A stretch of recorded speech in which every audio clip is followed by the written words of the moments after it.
For Jin, hiding wasn't as difficult as you thought it would be. In this aspect, he got a chance to see what Matt Murdock was truly trying to show him, what the hand was really supposed to represent. He noticed this on full display as he sat outside of a school, watching as the teachers were escorting the children safely to their parents. He waited as one of the teachers filed out the last of her students, smiling proudly as she closed up her classroom and walked away with her purse in hand. She made her way across the street to where Jin was sitting, a hood covering over his head, sunglasses obscuring his face as he kept himself busy with a newspaper and coffee. The teacher, a woman in her mid-30s, moderately dressed in a long skirt, a well-made blouse, would sit next to him, seeming as though she were waiting for the bus. As they sat beside each other, they would have a conversation. It was trivial. If you had overheard them, it would seem as though they were speaking about nothing but the weather and about who had won the soccer game last night. But their conversation was anything but. This woman, this teacher, was actually a member of the Hand. This was what Matt Murdock wanted the Hand to be. Good Samaritans. People who could exist in the world in any facet, anywhere in society, who could do good in more ways than one. Yes, by day, this woman was a teacher who taught kindergarten. She loved teaching children, allowing them to grow and develop. She loved the way that her children would run around singing and playing games. But she also enjoyed going out on patrol from time to time. She enjoyed keeping her neighborhood quite safe and secure. Now, granted, she didn't go around protecting a whole city. No, just a few blocks here and there. But because of her efforts, she made sure that everything ran as it should. She made sure that the single mother got home safe. She made sure that the woman walking down the alleyway wouldn't be disturbed by certain people looking for trouble. She made sure that anyone looking to cause mischief in the night would not be a disturbance. No one knew who she was. No one knew what she did. She seemed average, ordinary. But that was the story for a lot of people. Your everyday teacher, your garbage man, your lawyer. Every one of them, all around the world, from Japan to the United Kingdom to America, they all blended into society well. Their purpose was to make impacts in their community, to help their fellow man, not just in terms of combat, but in terms of being good human beings. Because of that, they served as the eyes and ears of their fellow man. So whenever a brother or a sister needed their assistance, they were always there to provide. The woman would give Jin the details to a place that he needed to be, and Jin took it in stride. There was a facility that was hidden away. On the outside, it seemed to be nothing more but a financial aid building, but that was just a front. It was actually a laboratory for the Mishima Zaibatsu. And Jin was going to be paying them a visit. This financial aid building was a little far off from town. Not too far from the city, but not overly close. And for a financial aid building, you would wonder why they needed watchtowers, why they needed a large fence that had to have razor wire. Of course, this was because they also served in banking and holding other sensitive docks, as they said, and they just wanted to make sure that they kept their staff and other people and assets safe. But Jen knew the truth. Of course, sneaking in, that wasn't too much of a difficulty. But getting in through the levels, making his way deeper and deeper on the inside, to uncover what the Mishima Zaibatsu were truly capable of, he would uncover their secrets. He always knew that his grandfather was capable of many things, but he wondered, just how deep did this rabbit hole go? How far had his family fallen? Power, money, control? What really was the end goal of the Mishima Zaibatsu? This was just one stop in that journey. As he crept through the shadows, blending in with his surroundings, he watched as tubes were carried in and out, large containers and embryos, flashing lights and monitors moving all around him. He saw what appeared to be something out of some sci-fi horror. It was as if they were trying to create life, as if they were building it from the ground up, potentially building an army of superhumans. That was always a possibility. After all, his father had always been obsessed with finding strong and powerful people. Perhaps the world wasn't making them fast enough. Perhaps he wanted to build his own. But there was also something else. There was someone that he noticed. Of course, to the untrained eye, you would think that this was just someone else on staff. But Jin could pick up on it. This person was trying to blend in just as much as he was. It was someone else who wasn't supposed to be here. Jin would follow in the rafters above, until finally the isolated man had gone to a room by himself. Jin would follow inside, as the man walked upon rows and rows of large containers, filled with a strange liquid and embryos of beings. The man appeared to be disgusted at what he saw. A faint scar that ran down his left arm. He held on to it as he came to the monitor that seemed to control everything. His fist slammed onto the controls in anger as he came to learn of the truth. Jin would touch down on the ground behind him. He thought he was quiet enough, but the man immediately turned around to face him. Jin readied himself as he held out his 2 bully clubs in defense. "So they sent you here after me, huh?" the man said. "I'm not with them, but I was able to pick up on your movements," Jin said. "I know that you don't really work for the Mishima Zaibatsu. So why are you here? I could ask you the same thing." "So I take it we're both trespassers then?" Jin would ask. "Maybe. But that doesn't mean we're allies. Of course not. You could be working for some rival company, trying to steal the secrets of the Mishima. And how do I know you're not trying to do the same? I guess you got me there. So what do we do now?" "Neither one of us are allies to the Zaibatsu," the man would say. "But we're not allies to each other.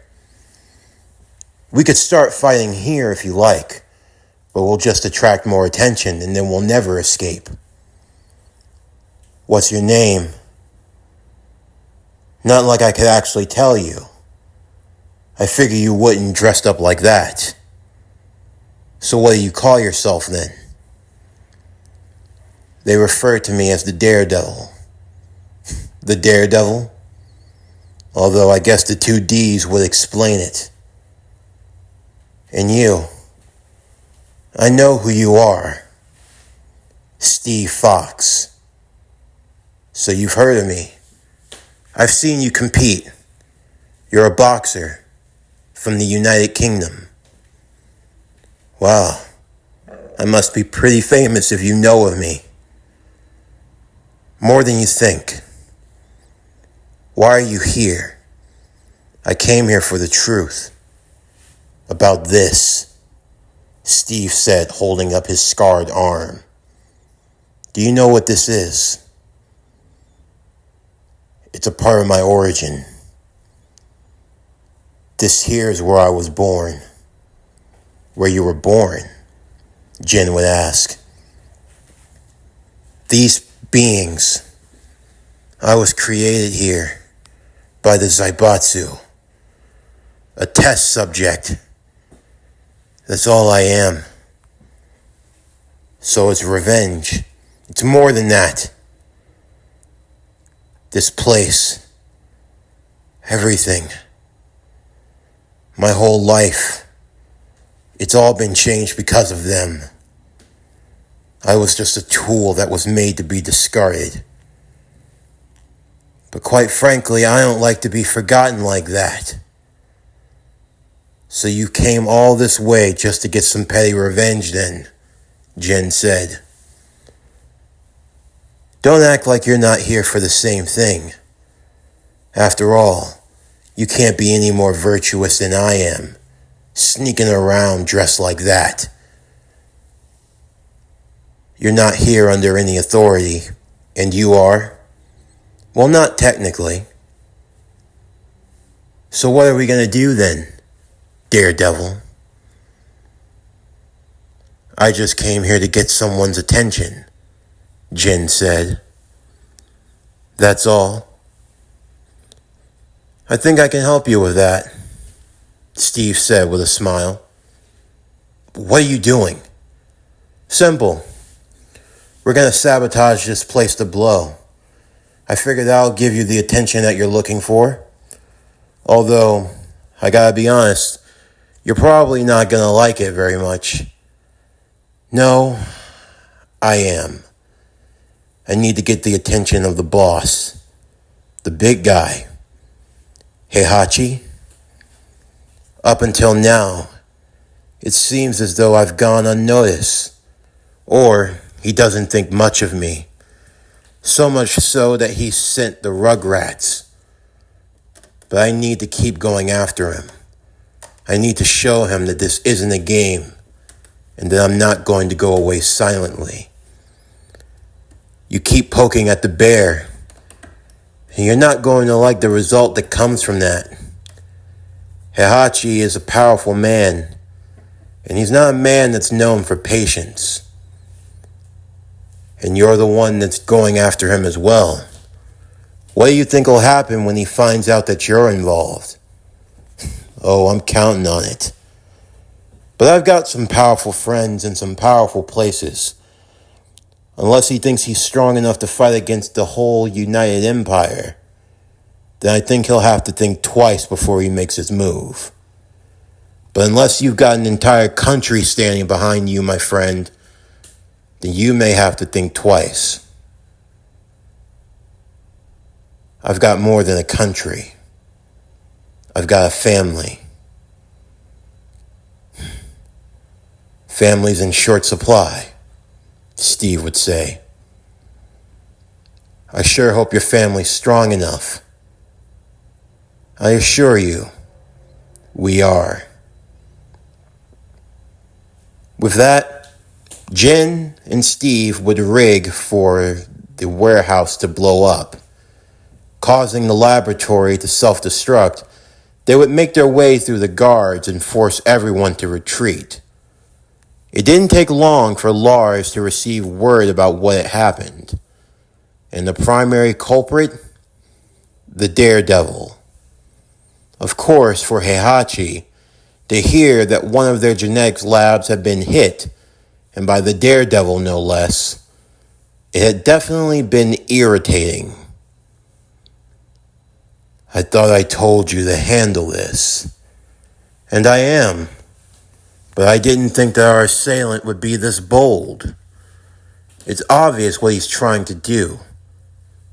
You don't think I realize that? He's trying to lure me out into a fight. He thinks I'm that gullible. So why haven't you done it? You still have a lot to learn, my son. Even if I want to fight him, and trust me, I do. There's a little thing called optics. There's a time and a place, and everything must go accordingly. But if he wished to continue on and persist in striking at me, in striking at my company, then I will show him the true might of the Mishima Zaibatsu. Whatever you're going to plan, Lars, be quick about it, and do not delay. I want him brought to me at once. Understood, Father, Lars would say.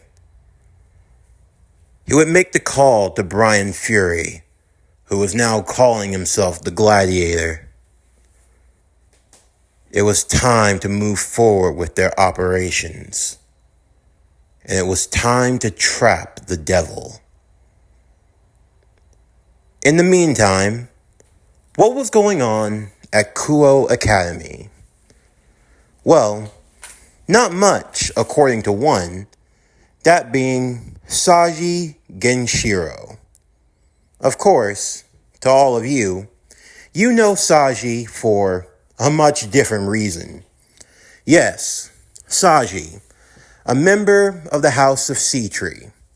Someone who was friends with a lot of powerful people.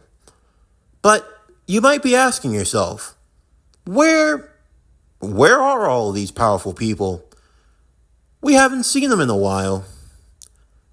The flamed spirit of vengeance, the flamed princess, Crimson Fury of the House of Grimmery, Asia, Zenobia, Kiba, Akano, Rainier. Hell, where had everyone gone? Well, you see, over the summer, there was another incident, which was starting to become the running theme of the summer, if you will. It all started with a party in Olympus, with a god of war, some choice words, and the next thing you knew, everyone was fighting in another dimension. As such, the halls were a lot more quieter than usual.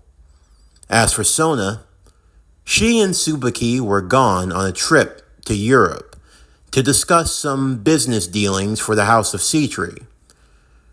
And because of all of these disappearances and leaves of absence, it meant that Saji was currently the strongest devil at Kuo Academy. And it basically meant that he had to watch over everything while everyone else was gone. Of course, he still remembered the day fondly when he found out that he'd have to hold down the fort. Saji, pay attention. Yes, ma'am. Yes, Sona, Saji would say. Look, these are definitely trying times. Right now, Rias and her parish, along with Issei, are off battling against the god of war Ares in Olympus at the moment. And I have to go on business to Europe tonight, and I'm going to be away for a few weeks. Okay, but what's that got to do with me? It means that currently in our hierarchy, you're the strongest devil here and in our town. So if anything happens, you're effectively responsible. Hold on. I'm responsible? Yes, you're responsible. Me, I'm responsible. Yes, you're responsible. Okay, well, boy, I, never thought I'd get this far, but, okay. I'll do my best, you won't just do your best. You will do exceptional. Do you hear me? Yes, ma'am. Yes, I will do my best. Good. I'm leaving this here with you. Huh? A promotional pass? Yes. Since I'm going to be gone, you'll have to be able to promote yourself without me. You are my pawn, after all. 4 of them. I get that, but still, I mean, to have to actually promote myself, I never thought I'd have to be in that type of situation. Well, if everything goes smoothly, then you won't have to actually use it. For now, you need to watch over the other members of the parish. Make sure that everything runs smoothly. Make sure that contracts are handled responsibly. Make sure that everything's tallied. Make sure everything's put away. Make sure everyone gets home safe. All of that. Everyone's going to be counting on you, Saji, including me. So please, don't let me down. Saji would stand as he bowed. Sona, I owe everything to you. I know I mess up a lot, but I promise I'm not going to let you down. I'm going to do better than my best, and I won't fail you. Sona didn't turn back to him, but Tsubaki could see that she was smiling. And since then, Saji had been doing just that. He made sure that everything ran just as smoothly as if everyone was here as they normally were. And for the most part, life continued on as normal. He had to fulfill a lot more roles than usual. He was a lot more tired than usual. But in the end, he felt more fulfilled. He took on a little bit more responsibility. And in the end, he felt like he was making a difference. Sure, he wasn't off fighting in the big climactic battles like Issei and the others. He wasn't traveling the world like Sona or doing anything big. But he felt like he was making a change. And for that, it was more than enough. As he was getting ready to go home, one of his fellow students, a girl named Ling, requested his assistance. She needed help moving some boxes to one of the storage rooms, and seeing as how he had the free time, he wanted to help. As he did so, they were one of the last few students on campus. Looking as how he'd have to close up the doors and leave for the day, Ling would apologize profusely. I'm really sorry. I didn't mean to hold you up so long. It was just that I was getting held up too, and you were the only person I could see, and it's fine, really, it's no problem. If I can help any way that I can, I'm more than willing to. You know, you're a real good guy, Saji. You think so? I mean, yeah. You're always helping Sona and everyone else around here. You probably think you go unnoticed all the time, but you do a really good job. Thank you. As the two were preparing to leave and make their way home, as they walked off the street of the school, there was a man standing there. At first, Saji didn't recognize him at all, but Ling did. Her eyes grew with worry. Even though she didn't have any personal relationship to him, she knew of him, and she wondered why he was here. They quickly would make their way to the park, and an unsettling feeling came over her, because he was still following them. Eventually, as they made their way through to the park that was now surprisingly cleared, a group of soldiers surrounded them. Saji recognized this immediately as Ling stood next to them, Kazuya walking forward amongst the group. Saji Genshiro, Kazuya would say. Yeah, that's me. What do you want? I'm going to have to ask you to come with me, if you don't mind. Young girl? Huh? This has nothing to do with you. So run along and don't interfere.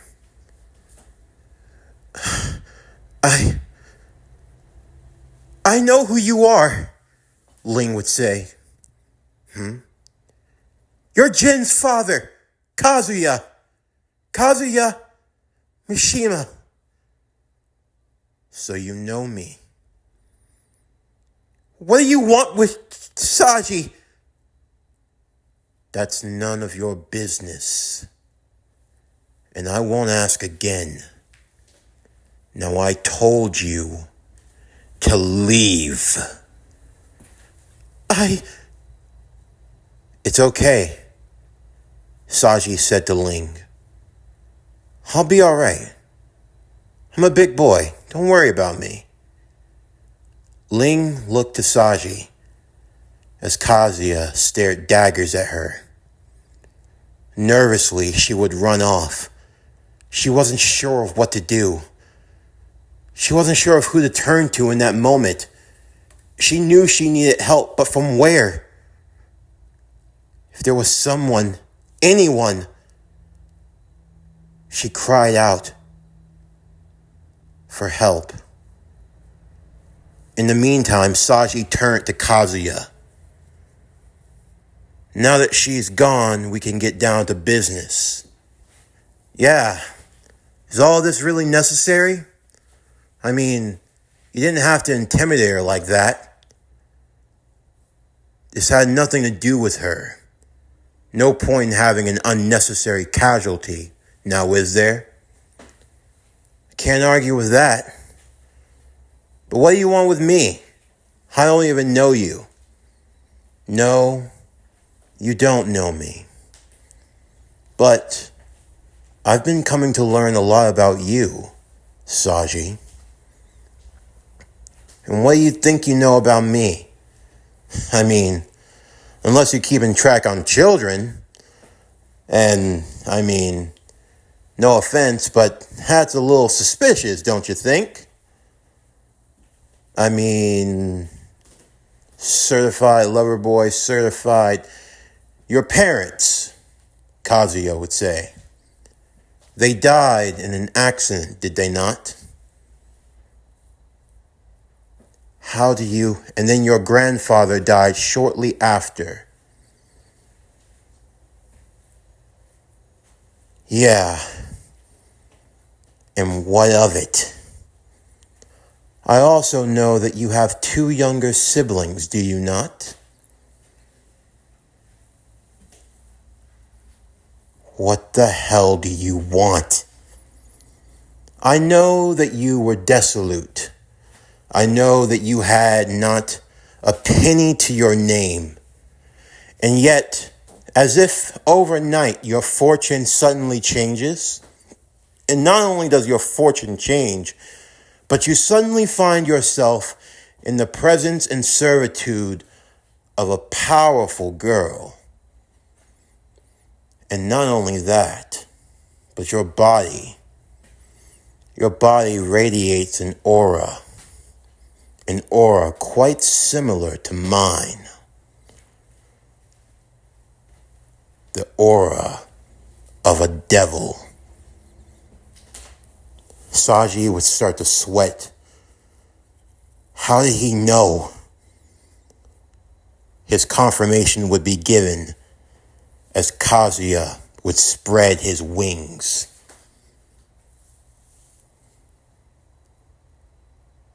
I am like you.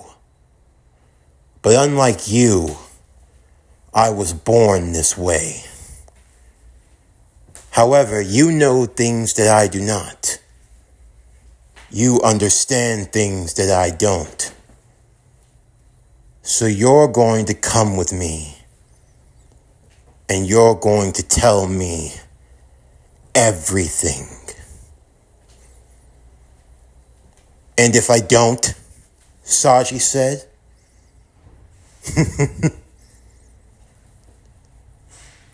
You talk as if you have a choice, son.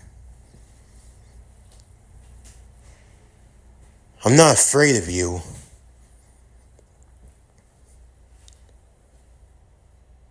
You will be. This concludes Tekken, Born Again.